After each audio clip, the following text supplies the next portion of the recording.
Hello, it's me again. It's the 8th of January, 2025. So we're going back to 2007. So it's been 3 years since my father's passed away. Now I can leave for a trip or something. And my mother wants me to go to Italy with her, and we're taking the youngest sister in the family. Since I'm not allowed to say names, I can just tell you where they are in situation to me. So it'll be the youngest female in the family and my youngest sister and my mother. So we're going to Italy, and a lot of people have heard about me now since predicting a plane crash and other predictions I've made and stuff like that. So a lot of people want to meet me in Italy and get readings done. So of course we get there, get off the plane, and not more than like I figure 24 hours later, they already have me doing readings. Now, my mom is there because she's very religious. She Roman Catholic, the whole 9 yards. And she wants to visit some of the saints. Now, there's a lot of saints there. One is an older gentleman who he passed away in the 60s, and his name was Father Pio. I think I'm allowed to say that. I hope I am. Anyway, he's a saint that my mother wanted to visit. Just in case I'm not allowed to say saints' names, I won't say any of the saints, but there's a few of them she wanted to visit. So, anyway, uh, I said to the people that I'm doing the readings for, if you can help us see these saints with my mother and I'll go with her, I'll continue to do as many readings as you want. And so they agreed, and I continued to do readings, and we started to visit some of the saints. And there's a lot of saints in Italy, let me tell you. But because of that person that I just said, and I said his name, I won't repeat his name, he lived in a very remote village where you had to take a bus to get there and a train, and then you had to take some other form of transportation. Like, believe it or not, you had to take like a horse or something, like a buggy. It was ridiculous. And when we got to the town, it was a really nice town, and it was a tourist attraction. Like, they made it really, really nice. It's just getting there was the problem. But it was almost all the road was always there was somebody on it headed there. Anyway, when I got to that place, I all I when sometimes when a spirit doesn't want to communicate with me, what I have to do is I have to put myself in a trance. Now, believe it or not, the best trance I can put myself in is sleeping. And then once I know what I want to do when I'm sleeping in my trance, then I can communicate with almost anything. It don't matter. And sure enough, I took a little nap close to where Father Pio, shit, I said his name again, where he was uh, passed away, or where they had the monument for him. They had a monument for him. They had a museum for him. It was just ridiculous, I thought, a little bit. But anyway, uh, went to bed and like a nap, and I started talking to him. And he was telling me, who am I? And I'm telling him that I'm here with my mother, and she's a great fan of yours, and that she just wanted to come and visit, and she's heard all about you, your stigmata. He bled from the hand and from the head and from the toes, like Jesus Christ did at the cross. I hope I'm allowed to say Jesus Christ. But anyway, he said to me, he goes, yeah, I was in World War I, and not one person died in my village during the war. I thought that was pretty amazing. And then he started to tell me other things, but I can't remember everything. It was a while ago.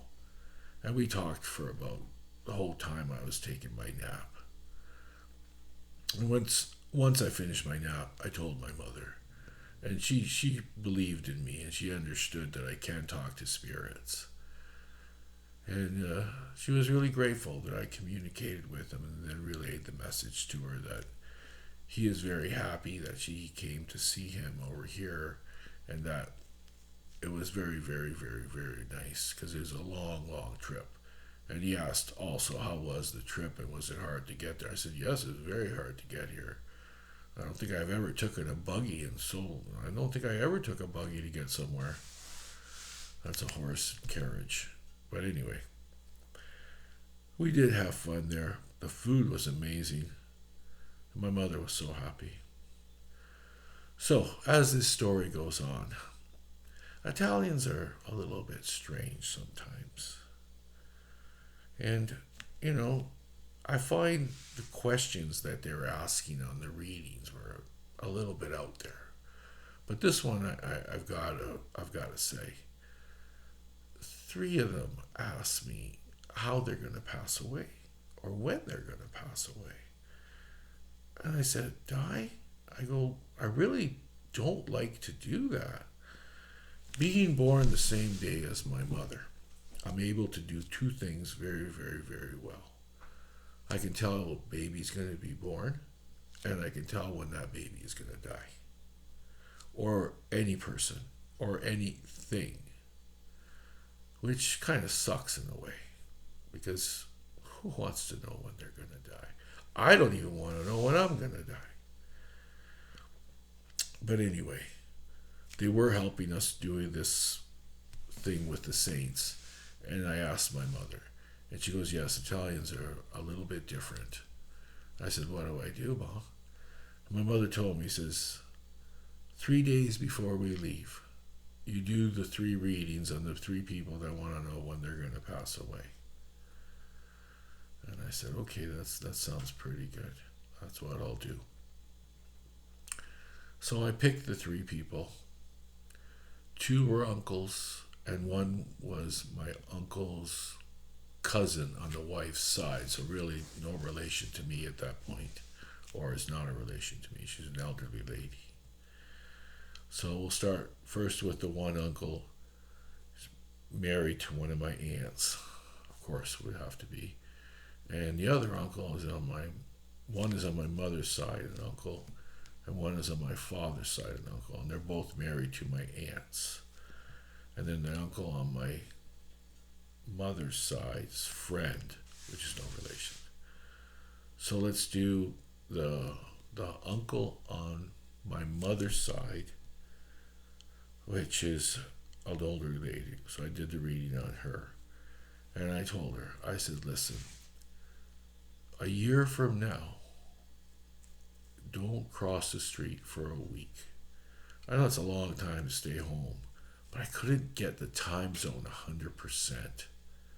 Sometimes it is difficult. But I said, we're leaving in 3 days. So a year from today's date, do not walk across the street. Because you die by getting hit by some type of vehicle. And she goes to me, she goes, I can't see very well. And I didn't know that. I said, well, then that's a good reason not to cross the street at all, unless you have a crosswalk or a green light. And she goes, okay, I'll do that. And I said, good, then you don't die at all. She goes, okay, that's great. I also did the whole reading on her, and she said I was amazing. Most people do say that. Because I am pretty good at these readings. Not that I've always got everything right. Well, I'm pretty good. All right. So we go to the second person. And it's my uncle on my father's side. So he married my father's sister. And he goes up in this tree. Prunes are really popular in Italy. They think they're like the world. So he's pruning his prune tree and figs. It's a fig tree, sorry. So he's pruning a fig tree. And figs are very popular in Italy. So he has this whole routine. He has ladders. He has boards. And he puts the boards higher as he prunes the tree higher. So I said, no, that's a good system. But I don't know what happens next year. And I tell him not to prune the tree. I says, don't prune this tree next year. Let someone else do it. And he told me something different that no one else has told me. He goes, I love you very much. You're my nephew. And I know you mean well, but I'm going to do what I do in my life, regardless of what somebody tells me. I said, yeah, that's pretty cool. But I said, if you could do me a favor and not prune this tree for this week, from this time that I leave, next year at this time, don't prune this tree. He goes, it's my fig tree. I love figs. This is my life. And I prune it every year. And this week, I said, well, next week, have someone else do it or do it a week later. And he says, you know what? I'm going to appease you and do that. Okay, just for you. I said, okay, thanks. And you don't die. And then the third one is an uncle on my aunt's side. No, a brother. She married my aunt on my mother's side. So, and he would eat lots of hot peppers, like really hot stuff. This one, I'm not 100% sure how I approached it because he loved hot peppers, and he gave me the same scenario as the other uncle. He said, listen, I love hot peppers. I'm not going to stop eating hot peppers because you tell me that I'm going to die by eating them. And I said, well, just this 1 week, do not eat them at all. Like, don't, for 1 week, it won't kill you. But he said, okay. So I said, you'll live. So I did the 3 people. But anyway, the story has a bit of a not so great ending. Because the young lady on my uncle's side that I told not to cross the street, she crosses the street and gets hit by a bus. This is a year later, the week that I told her not to cross the street. My uncle called me and told me she passed away. She got hit by a bus, just like you told her. Because the readings that I did, I had people around so they could witness it. Because I don't want to be told that I'm some type of bad person or something, especially if they're asking about death. And I hate death. I don't like it at all. The second person is my uncle on my dad's side, married my dad's sister. You know what he did? He got a table, pulled it into the middle of the where the tree is. Then he got a chair. Then he got another chair. Then he got another chair, and he started pruning. And his fig tree was looking good. But the third chair that he tried to get on top, he ended up falling. And he did it the week I told him not to do it. And he died of his injuries. I guess he lent his ladders to a friend or a neighbor and his boards to someone else and all the stuff he needed to do it properly and safely. And then he did it without any of these items. And he fell, died of his injuries. Yeah. And then my uncle on my aunt's side, I said to him, don't eat any hot peppers. I guess there was this contest or something happened with the dude in his village with who could eat the hottest peppers.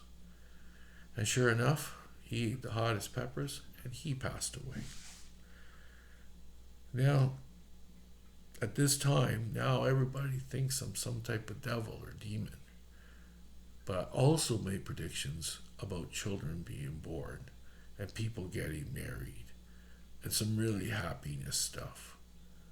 But those items were not mentioned till a year later. And then they changed their minds and said I wasn't the devil, that I was a good person and had a good heart. And all the uncles and aunts that were there that witnessed what I told the other people and what they did, they realized that it was nothing I could do about it. They were going to do what they were going to do. But I was happy my mom got to see all the saints she wanted to see. And I hope I don't get in trouble by saying that father's name. I think he's a saint. He is a saint. And anyway, that's my story from Italy. My sister left a little earlier than us. She didn't see the last readings I did about the people that wanted to know when they pass away. Wow, this is 14 minutes. Way too long. Bye-bye, Birdy.